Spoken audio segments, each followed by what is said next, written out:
अबुल फटा मोहम्मद वर्सेस रासमया दूर चौधरी 1894 का ये प्रीवी काउंसिल का केस है, जिसने वक्फ की नींव रखी लीगली, जिसने वक्फ की नींव इंडिया में एक तरीके से रखी है।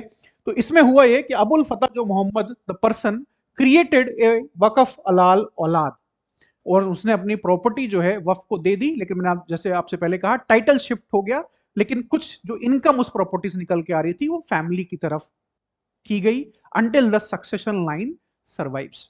तो एज यू कैन इमेजिन कि सक्सेशन लाइन तो बहुत बड़ी होगी भाई, द पर्सन, उसका his son and his son and his son, so it will continue for a very long period of time. अब उस वक्त जो इनहेरिटेंस लॉज थे इस्लामिक, जैसे फराइद जिनको कहा जाता है, ये शेयर बेस्ड सिस्टम होता है, बहुत ही फिक्स्ड शेयर इसमें होते हैं।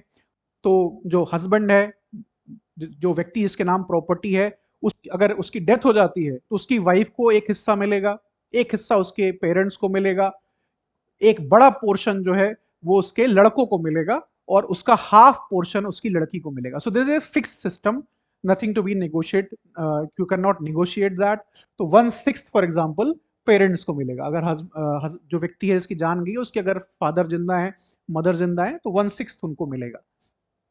1/8 मिलेगा अगर आप देखें उसकी वाइफ को, और अगर आप परसेंटेज वाइज पे जाएं तो 22% अराउंड उसके लड़के को मिलेगा। अगर 2 लड़के जिंदा है तो 22% मिलेगा, लड़की को उसका हाफ मिलेगा। तो इस इनहेरिटेंस लॉ को, जो फराइज जैसे हम कहते हैं, इसको बाईपास करने के लिए इन्होंने वकफ अलाल औलाद को क्रिएट किया।